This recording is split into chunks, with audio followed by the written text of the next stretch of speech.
Para suster, Bapak Ibu, saudara-saudari, bruder dan rekan-rekan muda, anak-anakku yang terkasih, selamat pagi berkah dalam. Hari ini Bapak Uskup menyapa kita dengan surat gembala dan videonya sudah saya kirim ke umat di lingkungan masing-masing dan silakan Anda menonton sapaan hati Bapak Uskup. Dan saya ingin menjelaskan saja poin-poin penting dalam permenungan pada pagi ini. Bertumbuh dalam Kristus, berbuah dalam hidup. Saudara dan saudari yang dikasihi Tuhan, hari ini seringkali tanggal 14 Februari orang memaknai sebagai hari kasih sayang. Dan kasih sayang itu adalah sebuah tindakan. Tidak hanya sekedar sebuah kata, tapi sesuatu yang paling penting adalah tindakan. Dan tindakan itu adalah gambaran sikap hidup seseorang. Dan hari ini kita belajar tentang kasih dan kepedulian dari Yesus. Ketika ia melihat banyak orang yang sakit, ketika ia melihat banyak orang yang lapar, ketika ia melihat banyak orang yang menderita, ketika ia melihat banyak orang yang kehilangan harapan, Yesus mengulurkan tangan untuk mereka. Yesus memberikan perhatian untuk mereka dan menyembuhkan mereka. Memberikan harapan baru. Tidak hanya sekedar kata-kata, tapi tindakan konkret. Dengan memberi makan, dengan menyembuhkan, dan salah satu contoh adalah ungkapan yang diceritakan dalam bacaan pertama dan juga bacaan Injil hari ini. Dikatakan kepada kita semua dalam bacaan Injil, perjumpaan Yesus dengan orang yang kena kusta. Siapapun dia yang mau datang kepada Yesus selalu disambut dengan penuh sukacita. Yesus tidak pernah berpikir orang itu sakitnya apa, apakah itu menjangkit pada dirinya atau tidak. Bagi Yesus orang itu harus dibantu. Orang itu harus ditolong. Maka pada saat orang kusta datang kepada Yesus, ia mengatakan, kalau engkau mau, engkau dapat mentahirkan aku. Maka tergeraklah hati Yesus oleh belas kasihan.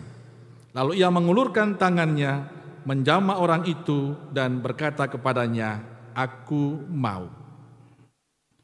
Saudaraku yang terkasih, dalam bacaan pertama dikatakan bahwa orang yang sakit kusta itu adalah orang yang disingkirkan, orang yang dianggap najis. Bahkan orang yang menemani orang itu juga dianggap najis. Menurut orang Yahudi, mereka itu harus tinggal di luar kota. Mereka kalau disebut dengan kalimat yang kasar adalah orang-orang buangan. Orang-orang yang tidak ada manfaatnya, hanya menyusahkan orang lain. Tapi Injil hari ini menunjukkan sikap lain dari si kusta. Ia mau datang kepada Yesus, ia mau bertemu dengan Yesus. Dan bagi saya ini aneh, di luar kebiasaan. Seorang yang disingkirkan dalam kebersamaan, justru dia punya kemauan untuk mau bertemu dengan Yesus. Tentu dia sudah tahu konsekuensinya, akan ditolak oleh banyak orang. Tapi satu yang dia yakini, bahwa Yesus mau menerima dia. Keyakinan itulah yang membuat dia berani untuk ketemu dengan Yesus. Tidak malu untuk berjumpa dengan Yesus. Dan buahnya adalah kesembuhan. Yesus mengatakan, aku mau, jadilah engkau tahir. Saudara dan saudari yang terkasih, sekali lagi kalau kita melihat sikap Yesus, ia tidak peduli dia sakit apa, beban seperti apapun. Tapi Yesus tetap menerima orang itu dengan lapang hati, dengan penuh sukacita. Dan inilah ciri khas cinta Yesus kepada kita semua. Saudaraku terkasih, pelayanan Yesus yang dilakukan itu semua karena ia mencintai. Ia mengasihi, ia sayang kepada setiap orang, dan karena itu dia selalu menerima siapapun. Dan tindakan cinta itulah yang membuat Yesus tidak pernah berpikir apa-apa selain memberikan hidupnya untuk sesamanya yang lain. Dan hari ini kita ingin belajar dari sikap dan cara hidup Yesus. Secara jujur kita harus mengatakan bahwa kadang kita susah untuk mewujudkan cinta itu. Dalam keluarga kita, dalam komunitas kita, dan dalam kebersamaan kita dengan sesama yang lain. Kita sulit untuk mewujudkan cinta. Kita masih memilih-milih kepada siapa kita harus memberikan cinta. Kadang kita menutup diri untuk mereka-mereka yang dicintai. Kadang juga kita menjadi jijik melihat orang-orang yang menderita. Dan itu yang terjadi dalam kehidupan kita. Maka saya ingin berkisah tentang seorang suster yang pernah merawat orang kusta. Pada saat saya bertanya mengapa suster bisa bertahan bertahun-tahun merawat orang kusta, jawabannya itu di luar dugaan saya. Sangat sederhana. Dia cuma mengatakan, "Pastor, saya bertahun-tahun melayani mereka karena saya mencintai mereka." Karena cinta itulah dia tidak pernah jijik, dia tidak pernah merasa malu, dia tidak pernah takut untuk merawat mereka. Dan dia mendapatkan sukacita yang luar biasa. Dan karena kehadiran dia ada senyum baru bagi mereka yang kusta. Tindakan itu bukan karena hanya ditugaskan, tapi karena ada cinta yang mewarnai hidupnya.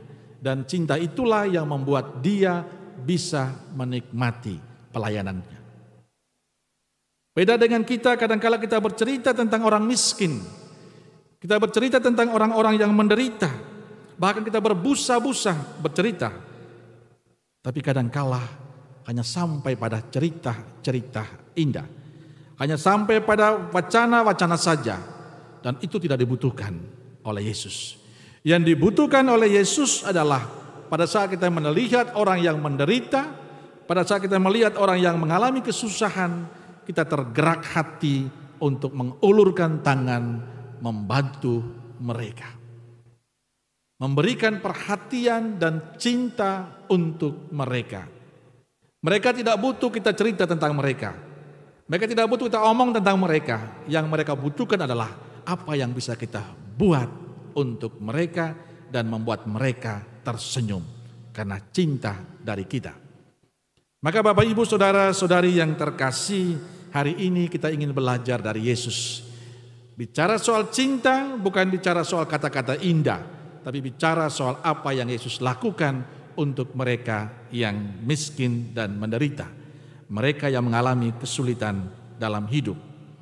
Karena itu kita perlu berdoa lebih tekun lagi, supaya kita memiliki sikap dan cara hidup seperti Yesus.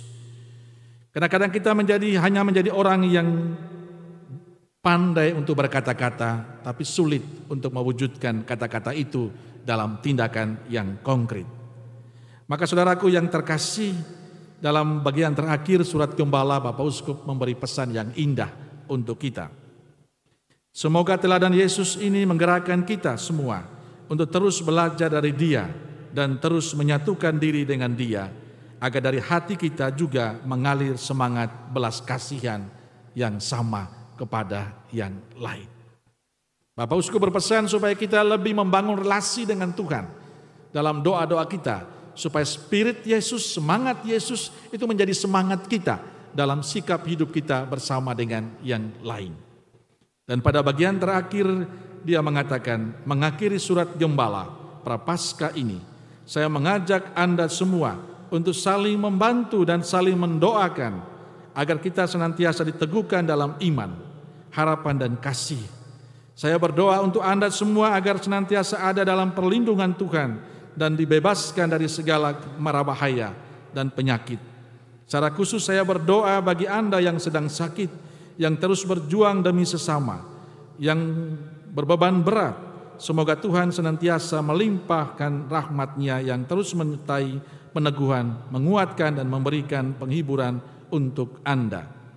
Tidak lupa saya juga berdoa bagi saudara-saudari yang sudah dipanggil Tuhan. Semoga Tuhan yang Maha Rahim menganugerahkan rahmat kedamaian abadi surga bagi mereka semua. Inilah cinta seorang gembala, Bapak Uskup kita. Dari tempatnya di Semarang, ia mengkhususkan hati dan hidupnya mendoakan kita. Dia membangun relasi dengan Tuhan sebagai dasar untuk berbagi cinta, berbagi kebaikan. Dan saya berharap ini menjadi kekuatan bagi kita semua. Maka di hari kasih sayang ini dan tindakan Yesus yang tergerak hati untuk membantu sesama, hendaknya memberi semangat baru untuk kita. Bapak, Ibu, Saudara, Saudariku yang terkasih, jangan banyak ngomong tentang orang miskin. Jangan banyak ngomong tentang orang menderita. Kata-kata yang indah tidak dibutuhkan. Yang paling penting sekarang adalah apa yang bisa saya lakukan supaya mereka bisa tersenyum, mereka bisa bahagia, mereka bisa melakukan dan menjalani tugas mereka dengan baik. Dan itulah tugas kita. Yesus telah menunjukkan kepada kita, dia tidak banyak bercerita, tapi Yesus melakukan. Pada saat si kusta datang kepadanya, ia tidak banyak komentar dan mengatakan, saya mau, aku mau. Beranikah kita seperti itu? Pada saat orang datang kepada kita dan meminta pertolongan kita, karena dia memang sungguh membutuhkan, jawabannya adalah seperti jawaban Yesus, aku mau membantu mereka. Maka Bapak, Ibu, Saudara, Saudari yang terkasih, saya ingin mengajak kita semua bersama-sama hari ini. Mari, dekatkan diri dengan Tuhan, belajar dari Yesus, dan wujudkanlah relasi itu dalam sikap hidup kita dengan mengatakan, aku mau memberikan diri untuk mereka yang miskin dan menderita. Kalau Anda bisa melakukan itu di wajah Anda dan saya, dalam sikap hidup kita, orang menemukan wajah Yesus.